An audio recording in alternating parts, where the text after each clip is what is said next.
Ladies and Germans, how you all doing? This is Con Ulrich. And I'm Angru. Hello, hello, hello. And folks, we're coming to you today from Division 3 of the SD2 League, but also from Slutsk East. So Rang, who are we watching today and what are they bringing to the fray?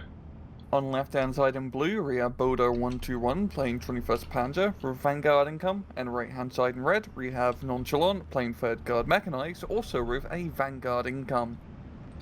You know, at the time of recording, I think actually we're going into the playoffs, I want to say, actually, of the SD4 League, Season 4 League. SD4, that'd be kind of crazy at this point, but the SD2 Season 4 League. And I sure want to just to give an, standard thank you to all the players who've been taking part in this, and as well as all you guys who've been kind of watching us cast these games here. It's always a success, but it's because of you guys. So I just want to give a thank you for you real quick. But you know what? Let's talk decks. Talk to me about the decks. What should we expect? What's different? What's usual? How am I going to be seeing this play out? Both pretty standard. 3rd Guard Mech will be a lot of standard Sherman spam, and for 21st Panzer you have a few King Tigers. I think it's going to be pretty much 21st will fare better fighting up north with the King Tigers and more heavier AT, and then down south Nonchalant has the better infantry, has all those lovely Partisani troops to try and beat out the 21st at close range. We're seeing a lot of flamethrower troops early on here from Boda, and an early Focke-Wulf.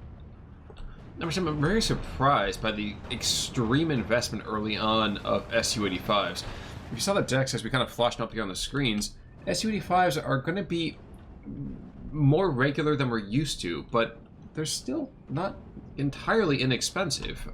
Killing a Sherman down south. Excuse me, point to Sherman, that is.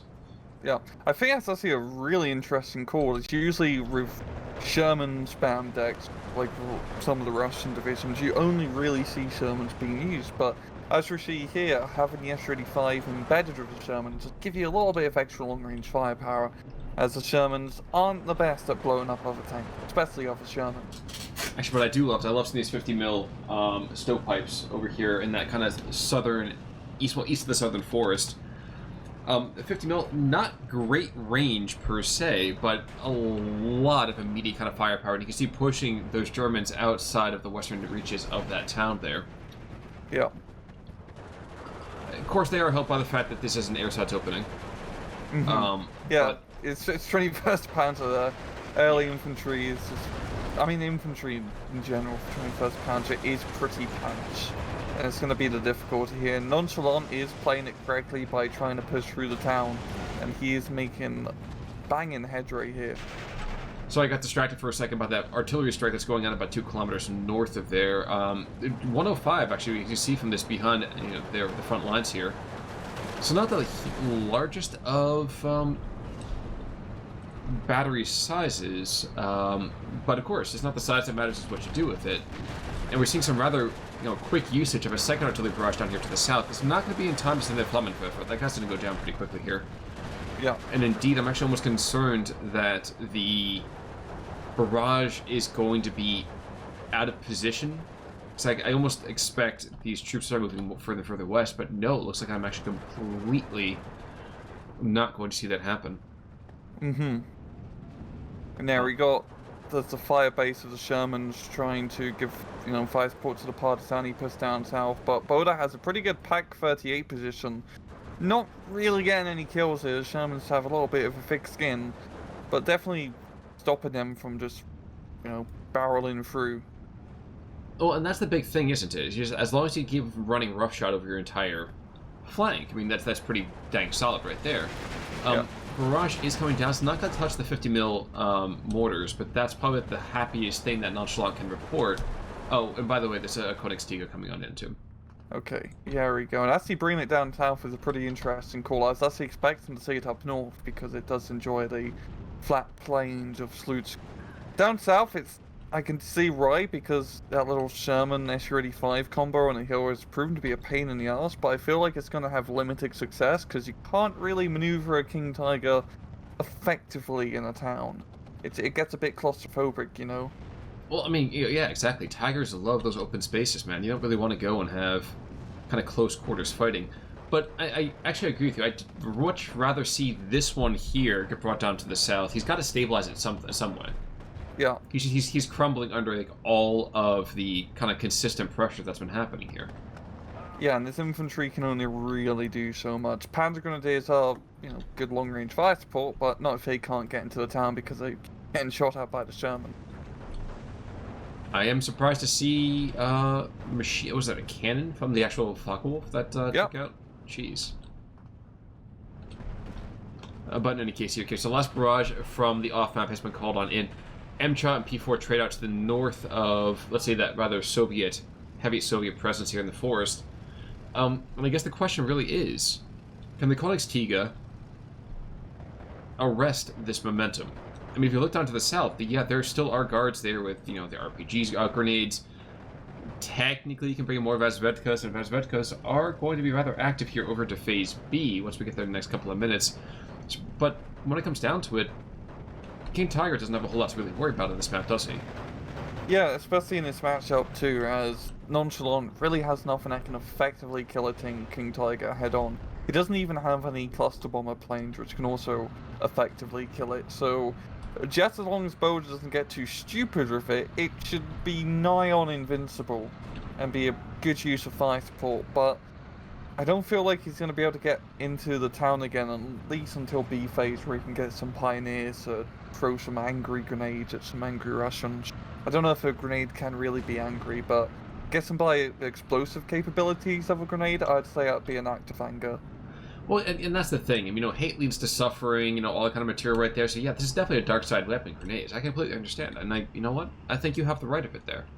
Mm-hmm. But we are going to see some other guys coming in here who are more pacifist than anything else. Yes, that is 4 squads of such troops being sent into the forest to, be targets and to waste the Partizani ammunition. So, isn't that lovely right there? Yeah, it's much more useful for the ersatz troops to take the Molotov full team rather than the Panzer Grenadiers. Well, we also are going to see the Su-85 goes down, so the last thing that can actually destroy the Königstiege down here, other than old age and, getting rid of the paint chips, has gone down. Unless we bring another one over here? No, not yet. We are getting a ton more of mortars. This is more mortar investment than we've seen the last couple of weeks. Yeah, these 13mm mortars are really bloody good now because they can shoot indirectly. And that's pretty damn good. Because they're very short range, of course. But they can just instantly suppress out anything for... How much? I think only 15 points these Partizani mortars. So they are very, very worthwhile. For the life of me, for half a second, I was like, wait a second, he only gets 4 50 mils. Like, what's going on here? But you're absolutely right. 20 points overall. Yes, a chunk of that comes over here from the vehicle itself. And actually, I'm kind of fascinated. We have this Sherman who's been rather brave and seems to think that its discretion is not with the better part of valor. Especially over here to the western side of this town. I'm not sure I really like that particular move. Yeah. You've got the territory, just hang back, make him come to you. Yeah, really, Nonchalant's best bet is just to dig deep inside of his town. Just, throw an infantry in pretty much every single building that you can, because it's going to take Boda a long time to try and break through it all. As 21st Panzer does not like town fights. They despise them. So wait, you're saying that basically Nonchalant needs to play, live up to his name and just not care about exactly. Just throw in all the troops, don't care about their deaths, and just keep buying more of them in a nonchalant manner. Exactly. I think apathy... don't attack move, just regular move. Exactly. Apathy is the watchword of the day, my friends. Those Focke-Wulfs have been constant and active, though. I mean, good gosh. I feel like this southern breakout had far greater potential before the 190s came to play. Yeah, they've definitely been pretty useful in getting some bombing runs here. And we are seeing a Mortar half strike being brought out from Boda, which is definitely a very good call. Because if you can't enter the town directly, you might as well blow it up indirectly. Well, not for nothing, too. I kind of expect to see, oh, wait a second, guys. Here's those Partizani mortars. Let's engage them. And 81 mil is much larger than 50 mil. And consequently hurts probably just as much, if not more so. Yeah. But yeah, Boda is having a hard time getting into... I mean, does have a foothold in the town, which is something at least, but Nonchalant just has too many dudes in there to easily push through, and Panzer Grens are not great in close quarters. No, sir, they are not. But it will be interesting to see. Because Boda, like we saw in the decks overall, does have a couple of Ju-88s. So I guess, the Mortar half-track has already apparently given away his position. I didn't even see the first barrage. But there's a Mortar that's going to be engaging him as we speak, so this could be really interesting and depressing at the same time. I don't think it's going to do too much. Mortar half-track does have a bit of armor, which helps out quite a bit. And also, you know, reels and tracks, so it can relocate. That's certainly true, but we have seen weirder things on these casts, my friend. Yeah, goddamn, those 50mm mortars just instantly suppress anything. You know, Sherman pops up the hill, is forced to go back hill after being just pelted by grenades. And wait a second, this has got to be some sort of, like, issue here. 128 shells? Excuse me, 126? Only 50mm. Who cares? I know it is a lot. If I could throw shells downrange until Doomsday, what does it matter? Ammo loads seem a little bit heavy there, but you know what? The Partisanis definitely something to kind of crow about a bit, so I could. They just have a bag of holding. Yeah, you know, it's equally fantastic to imagine that they would just stand up to regular troops though too. So I guess we've kind of crossed and gone through the looking glass there. I mean, don't you have a bag of holding just full of 50mm mortar shells? I mean, I have one just in my cupboard just in case. I don't have a mortar to use it, so it's kind of useless. Well, that's actually what I keep in mind. See, that was the whole reason that we're supposed to be on the same crew together. You carry the one part and I carry the other. The site was kept by PLK, but of course he just jetted off to somewhere in Europe, so God only knows what's going on with him.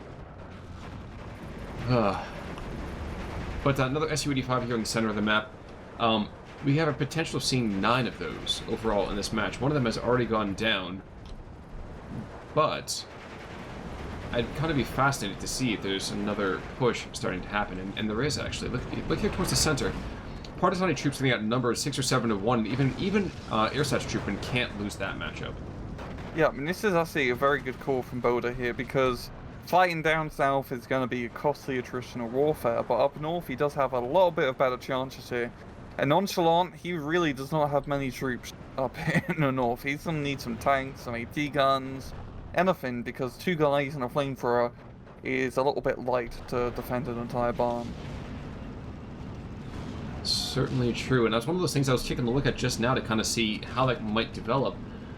This really could easily be a 12-12 if Boda just has the inclination to walk another 50 meters in a couple of different points. Oh yeah. It's fascinating. Indeed. Mm-hmm. But MJ Camaratis continue to kind of hold the line down to the south, kind of buffing up those local troops, as will those, is that Partisani Camaratis? Yeah. Over here in the town. So, let's game this out for a second. You're Boda. Do you just go all into the north, just kind of give up the south more or less, and just kind of go all into the north? How does that really work? Yeah, I think that would be the best play. You can get more bang for your buck in terms of territory, and Boda is making decent headway into the town, but it's just so many, like, nooks and crannies he's going to have to clear out. And he is moving in his King Tiger. I mean, I want to say moving it in dangerously, but he does have infantry surrounding it, and he's not getting too cocky, but he's having to play his King Tiger like this to knock out these rather dastardly Shermans. Yeah, the unfortunate thing to a certain extent is you see that flaming bridge just to the north? That once held 2 half-tracks of troops as well as 2 P4s. Oh, yeah. Like, that is a bridge of death. Mm-hmm. I guess my major concern over here is from the Boda's perspective, how do you force the issue? Like, I see artillery. Do you bring in artillery? Do you bring in the 172s? Like, what do you do? That's all he can do. I mean, 21st Panzer does have a pretty good artillery loadout, and you have to try and use that in your favor in these infantry town fights. I mean, he does have a lot of the Russian 122 mils, which are pretty powerful pieces, and of course the more half-tracks, which you could never really have enough of. You never have enough half-tracks. That's just an unavoidable fact. I actually love seeing this Flak 41, 88 mil is down over here, engaging, takes out a Sherman. And the Königstiger is got its legs broken, but he is not dead yet. Yeah, the S-35 is dangerously close to, but think the King Tiger's still in a pretty good position. The Flak KT-8 definitely helping out with a little bit of direct fire support, yeah. Well, and that's the thing, isn't it? Is that right now we have now seen 2 of the Shermans going down, including one of those being the Komroti. So not an ideal occurrence, because now we have the Su-85, and that's really the major player. Mm-hmm. But alright. Yeah, the northern side is starting to look a bit better here from Boda. Did manage to capture the farmstead, yeah, and he's bringing in more reinforcements. So I wonder if he's going to try and play a bit more heavy all the way far north and try to get the opposing town. That's usually a pretty popular play. It's a bit risky, but I mean, as reading over God Vision, there's really not much, yeah, just 2 Partisani troops. I don't think he's going to do that, though. Yeah. I think Boda, he's a proud man. He's a proud man. I think he's going to try to go force the issue down here to the south and at least get it back to a 50-50 in terms of raw real estate. And then he might focus his efforts to the north. That's going to be way too late. You can see right now, Su-85 there, Emcha, 3 guard squads are getting brought on in to kind of support that push going back west, seizing those flags again. I don't know if we're going to see a full-on push to the north. Yeah. He's definitely focusing a lot of his attention down south here now again. And he hasn't really managed to make that much progress still. He's looking a little bit better in terms of troops, but, you know, Nonchalant has a pretty good defensive lineup here with all the mortars, just the tanks. He's got constant infantry being, you know, brought on in by the truckload. Like, he can easily just keep throwing bodies in here and keep control of this area. Especially considering the center point is, you know, hill. He's got the high ground. Insert joke here. Certainly true. But I do think Nonchalant is getting a little fixated down here to the south. Like, I like seeing the fact we're getting more mortars, the 82 mils are being brought on in, and what is that? Yeah, he's got another potential 8 of those, good gosh. And he's trying really hard to come back in and start taking up those earlier positions that he had. Interesting. But up north, that push is actually happening, Ooh. And the thing is, he's using half-tracks and armoured vehicles, and the Partisani can chuck some grenades in the tops, but we'll see how that'll go. Yeah, and apparently it's not even happening. I mean, they just raced past, and there's nothing that can really be done here. Good gosh. Yeah. Yeah, this is, you know, this is a pretty good push here from Boda. Definitely a risky run, because you don't really have any eyes on in the town, but it's going to pay off as those Partisani throw. Partisani's actually kill 1 transport at least, pretty good in the air end. By throwing it 150 meters, jeez. Yeah. And we're going to see a goalpost move though, so between the Pioneers, oh yeah, okay. Yeah. Angry Grenade has angry effects.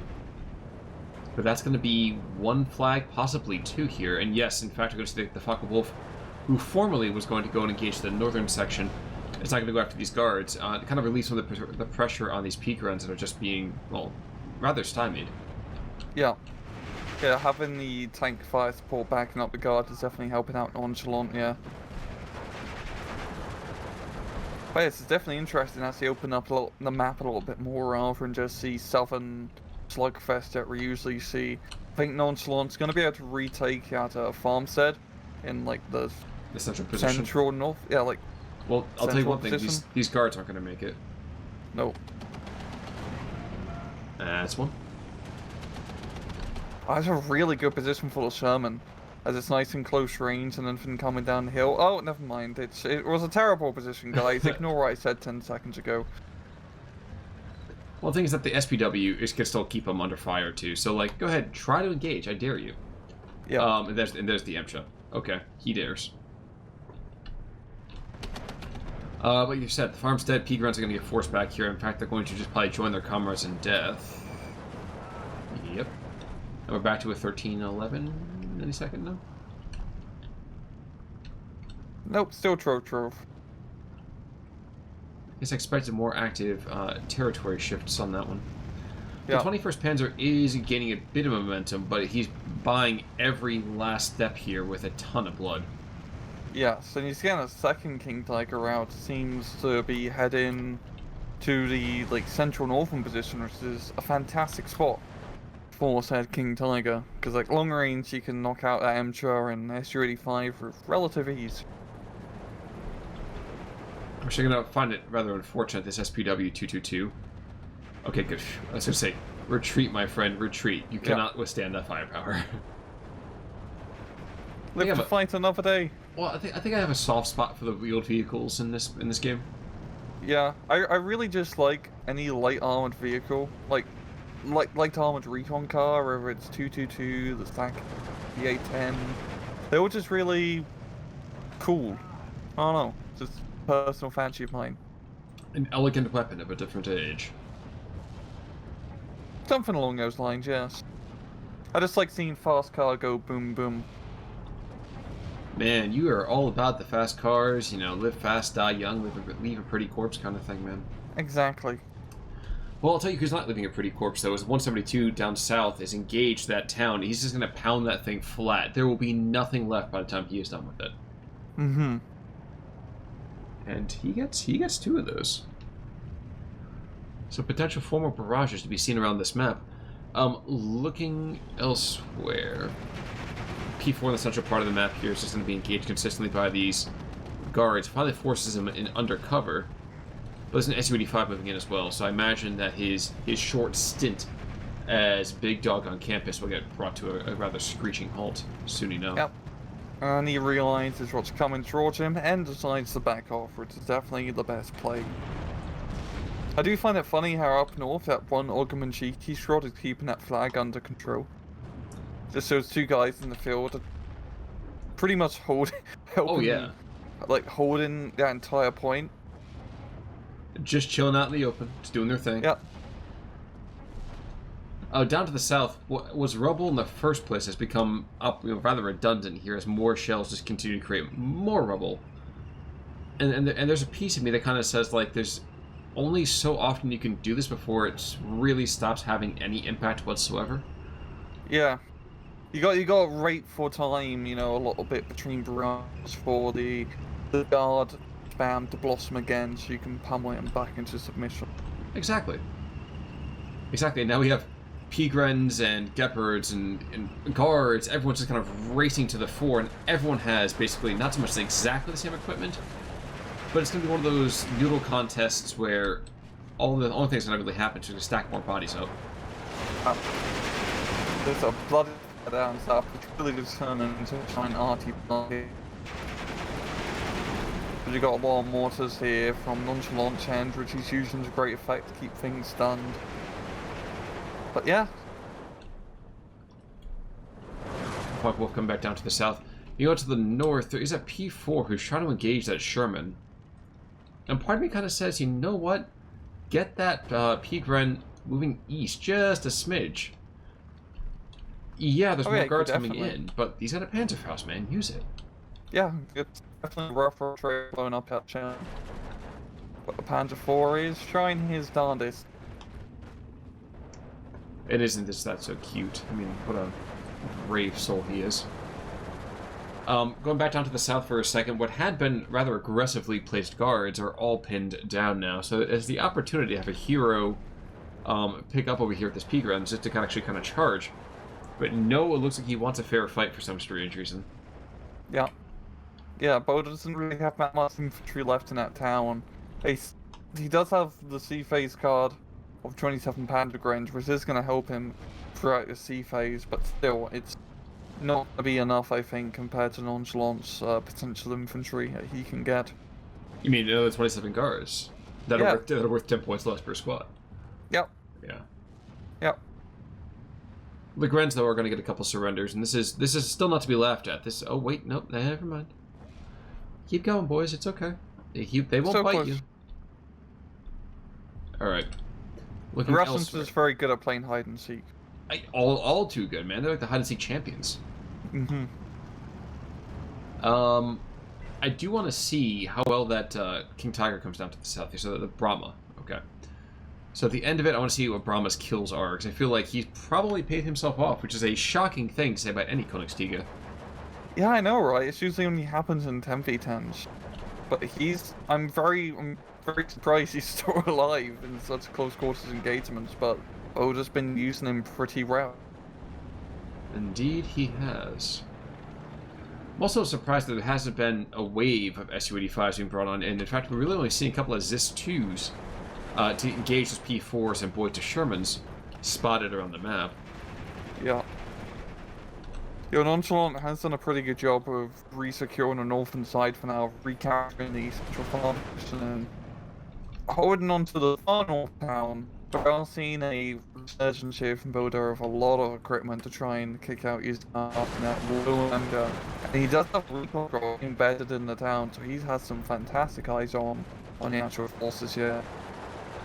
He does indeed, but the rather, not too much amusing thing, but a rather nerve-wracking thing, I think, from a kind of commander standpoint, is that North Central's looking awful weak, man. Like, all he just needs to just not pay attention for a couple seconds, to see a couple of half-tracks come down, pinch off these guard squads, which looks like one is threatening to start doing right now. That's what he's doing. It's moving it south. The town's going to be in a pretty precarious situation soon, as the MG42 and KT firepower is just bearing down on them. That is certainly true. Just watching to the north as we have an attempted assault again to push back the Comunista over here inside that northern town. It's kind of a scratch defense here. In fact, I mean, that's a lot of what's happening overall. So we're getting, drips and drabs of troops, I think, on both sides. But I'm starting to feel like the third is starting to punch itself out. It's getting exhausted. Yeah, there's really no reinforcements being brought in up north here to try and deal with this resurgent push here from Boda. I mean, there's 2 Panther 4s, they're outnumbered at 1 MCHA. And looking at it, Boda is at a 15-9 over Nonchalant, just due to this northern aggression. I think it's going to come down to a 16, there we go, a 16, maybe even a 17 soon. With the farm going to be buying the farm, that is. Well, I have noticed that in the center here, there is 137 mil, which is keeping this Focke-Wulf from being 100% effective. But that man as well has just been doing the fatherland proud. And the anti-air goes down too, so this is another major hassle that's going to have to just be a constant thorn in the side. Yep, and you're actually seeing the cluster jury being brought in up north here. I think he's going to use it to try and knock out Sherman from a safe distance, which is definitely a smart move. As, Sherman has stabilizers. I'm not going to be so safe with that off Clara, though. That poor guy's going to bomb the smithereens. You just have to duck. Find a table. Huh. Okay. There we go. Meanwhile, clears things out. 2 more guard squads and the Sherman pushing back, going to take back this one kind of errant flag over here in that kind of central position. But other than that, the Soviets have completely lost the north. They have 3 squads in what would you say, maybe 8 or 10 kilometers? Yeah, it's really not much here. And Boda's, I mean, with the King Tiger in the northern side, that Sherman can really only do so much. This is not a good position for Nonchalant to be in. I'm mildly amused by the fact that it's like there's a Sherman here engaging and kills that track here. But outside of that, guard squad's probably... Okay, guard squad makes it out in time.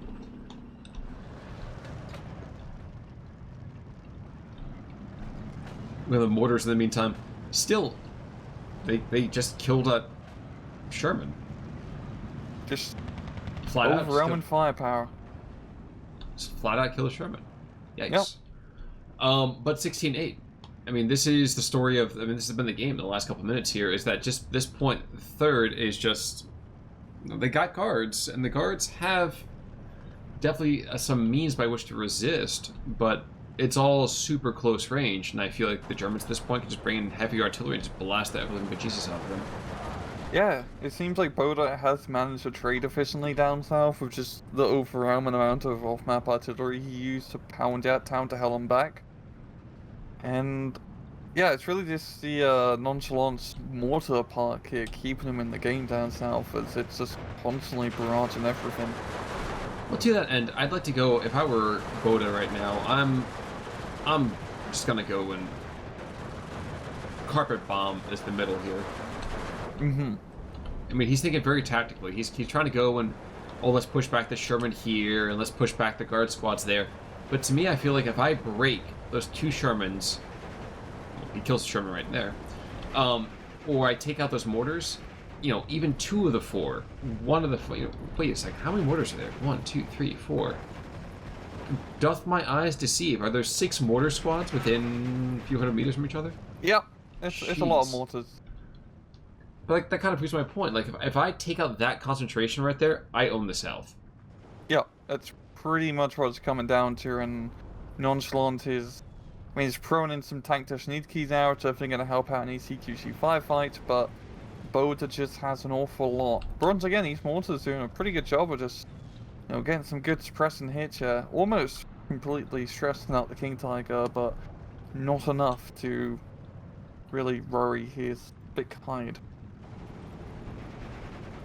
Certainly does seem to be the case. Looking to the north, a couple of Zis guns just kind of like creeping on forwards. Guard squads kind of hiding and hunkering down inside the trees. But yeah, we see 1 more artillery barrage. We see an effective carpet bombing. Anything really. In the south, I think that's a balloon that gets popped all too easily. Yeah, it's this very concentrated force here. And then we've got some Panzer force being brought in to reinforce that area, and yeah, up north it's still looking pretty good here from Boda, as he's just pushing once again a versatile troop, and once really he just has the tank advantage, and that's all he really needs.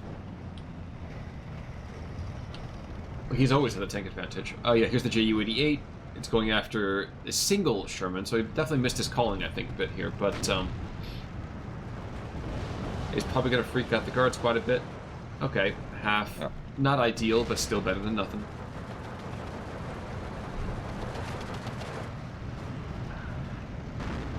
And elsewhere, there's 2 Pioneers hunkering down as a Sherman just calmly drives on by.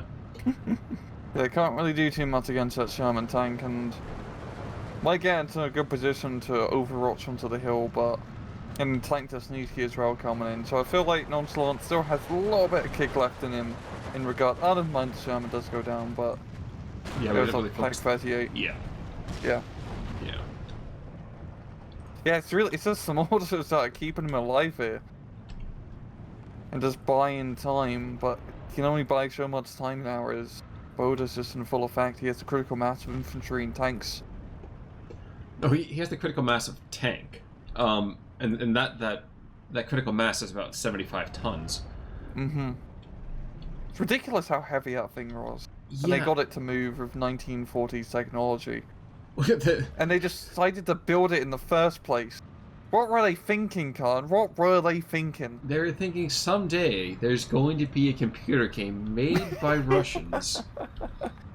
And we want the Germans to maybe have a tier 8 or tier 9 tank that's moderately worthwhile. And we gotta think about those future History Channel documentaries. And at long last, after his... Oh my god, jeez, that guy was there since, what, 5 minutes in? Yeah, that's probably one of the longest lasting King Tigers we've seen on a 1v1. Well, the other Königstiger is still up and running, no transmission damage. He is just engaging the assist guns. They can kill him. They can kill him, but the Focke-Wulf can also kill them too, so it's a race against time. Can the Königstiger get taken out first, or will be hit by the Focke-Wulf, and if the Focke-Wulf's gonna win that, that little foot race. The Ju-88 going after the Su-85 over here as well, so one position taken out. Su-85 is desperate to kill and at least maybe take out this Gepard, because he can't pick on someone his own size. And this is going to be the end of it, just another Su-85. Now, how would you place against the Königstigers? Do you bring in 2 or 3 Su-85s at a time, or do you just kind of fritter away the day?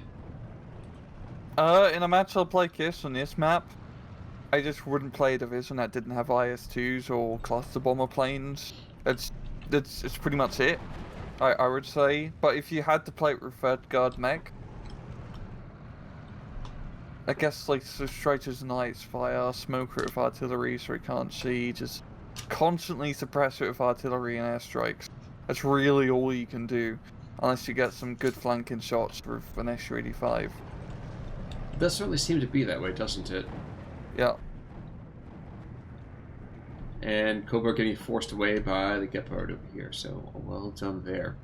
Now, usually the 21st Panzer, okay, Nonchalant says, you know what, I don't care anymore, and he bows out. So after 35 minutes, 4 seconds, we're seeing a victory over here for Boda, so congratulations. And that kill death, I think, pretty much says it all, doesn't it?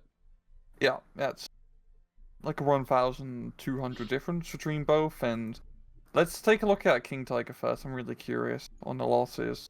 So, Brahma. Okay, he yeah. did decent. I think that is just enough to pay himself off, and a little bit more, so that's pretty good considering, and also just the fact that it halted any further Russian aggression down south just by existing. True. True, and then we have the Pack 38 over here. Fritz did pretty well. Flegel did pretty well. Itty did... Actually, Itty was almost at ground days. Yeah. 1, 2, and 3, 4. the Fokkerwolf, the Pertuk, did really bloody good for himself, knocking out 2 Schiss guns and a Sherman. But that kind of says it, doesn't it? Is that we have a couple of guys who are huge standouts, but like you said before, making good trades, able to kind of consistently at least, kill before you are, kill an equal point value here before you get taken on out. Yeah. From the opposite side, we have a couple of Shermans that are standouts, and other than that, the 50 mils, for all the stressing out that they didn't convert and get those kills, and that's kind of a necessary thing, I feel like, on this map especially. Mm-hmm. But, hey, either way, a big thank you to Boda, actually, who submitted the replay to us. And honestly, it went back and forth. I kind of feel like it's one of those moments that 21st Panzer was able to kind of go the distance. Unfortunately, we didn't see a Sturmpanzer. I would have loved to have seen that. But no such luck. No such luck. Yeah, it's good to actually seeing, someone exploiting an open field when they have a long-range fighting division. Exactly. Because that's how you win those matches pretty easily. You just take advantage of your King Tigers or whatever heavy tank insert here, and just blow everything the hell up as it comes close to you. Exactly, and that's just really advice for life. I mean, if you have a big tiger, just blow everything the hell up before it gets close to you. Yeah, and be in an open field where no one can flank you and have air superiority. Actually, which is pretty hard for the Germans. I was gonna say, it actually kind of sounds like my dating career, but that I think that's a conversation for a different time. But any final thoughts then, sir? Nope. All right then, folks. Thank you so much for joining us over here in Division 3 of the SD2 Season 4 League play. Thursday, we get another real ripper of a replay coming out back here for you, so be sure to check that out. Until then, I'm Con Ulrich. I'm Rangru. Take it easy.